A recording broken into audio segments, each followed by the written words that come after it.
Long, long ago, beneath the vast, shimmering waves of the eastern sea, lay a magnificent underwater palace. It was the realm of the mighty Dragon King, ruler of all marine life. But one day, a great sadness fell upon his kingdom. The Dragon King, usually so powerful and vibrant, lay gravely ill, his scales dull and his fins heavy. His trusted palace doctor examined him with great concern, trying every remedy known in the sea, yet nothing seemed to help. Finally, the doctor shared a grim legend from ancient texts. "Your Majesty, there is one cure, but it requires the liver of a creature from the land world, a creature of immense vitality and cunning. They say, the liver of a rabbit." A hush fell over the palace. How could a creature from the land be brought to the depths of the sea? Who would dare venture into that unknown world? Then, from the hushed crowd, a small, humble figure stepped forward. It was the turtle, known for his unwavering loyalty. He bowed deeply, his voice filled with determination. "Your Majesty, I, your humble servant, will go. I may be slow on land, but my loyalty is swift and true. I shall bring back the rabbit's liver."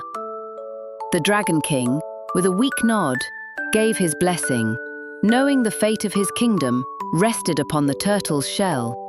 And so, the loyal turtle embarked on his monumental journey. He swam through vast oceans, navigated treacherous currents, and finally, after many days, emerged onto the sun-drenched shores of the land world. The world was so different from his own, filled with towering trees, vibrant flowers, and creatures he had only heard whispers about.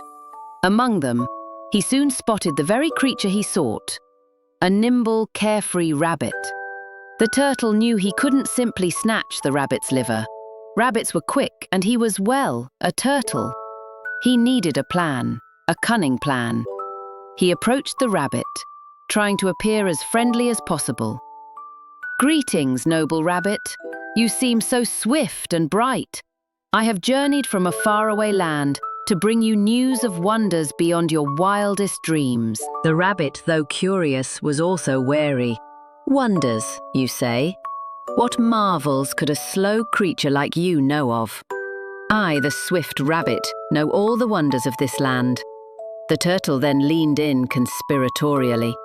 "Ah, but have you ever seen the magnificent palace of the Dragon King beneath the sea?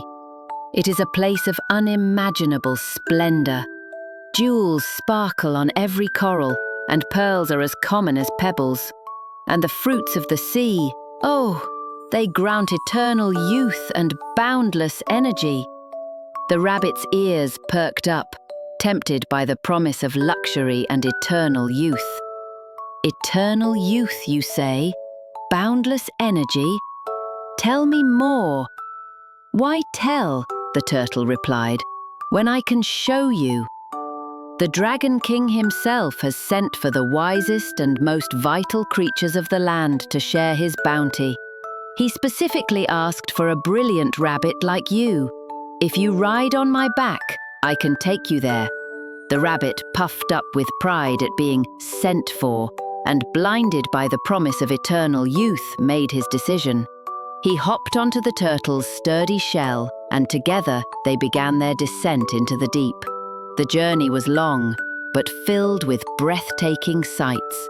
The rabbit marveled at the vibrant corals and schools of fish. Finally, they arrived at the magnificent Dragon King's palace. The rabbit was led through glittering halls, past curious sea creatures, until he stood before the ailing Dragon King. The Dragon King, weakly but with a hint of urgency, spoke. "Ah, the rabbit, you have arrived. Doctor, prepare the remedies. We have found our cure." The rabbit looked confused, then alarmed. "Cure? What cure? What remedies are you speaking of? And why is the doctor holding that?" The palace doctor calmly replied, "Forgive us, noble rabbit. But to cure His Majesty, we require the liver of a rabbit. And you, it seems, possess the most vital one. The rabbit's blood ran cold, his heart pounded like a drum. He had been tricked. The promise of eternal youth was a lie. He looked at the turtle, who now hung his head in shame, avoiding the rabbit's gaze. The palace guards, fierce fish warriors, began to close in. Panic seized the rabbit for a moment. But then, a brilliant idea struck him. He quickly feigned shock and a little anger, his voice filled with a desperate yet convincing confidence. "What? My liver! Oh, you misunderstand! My liver! Oh my! Why didn't you say so sooner? If the turtle had told me, I would have surely brought it. I put my liver on the roof to dry it out. We rabbits, being creatures of such immense vitality, cannot carry our livers around all the time. It would slow us down." The Dragon King, desperate for a cure, and the doctor, always seeking new medical knowledge, looked at each other, intrigued. The rabbit pressed his advantage. "Yes, we keep our livers safely stored on land, under a secret tree. It is our way of staying light and nimble. The liver is only put back into our bodies when we truly need it." "Is this true, Doctor?" the Dragon King asked weakly. The palace doctor pondered. Such a unique biological adaptation. It is not unheard of for land creatures to have peculiar habits. It could be true. "Of course it's true," the rabbit insisted urgently. "But if you wait, my liver will grow stale. It must be brought back immediately for the cure to work. Take me back to land, and I shall fetch it for you, but be swift."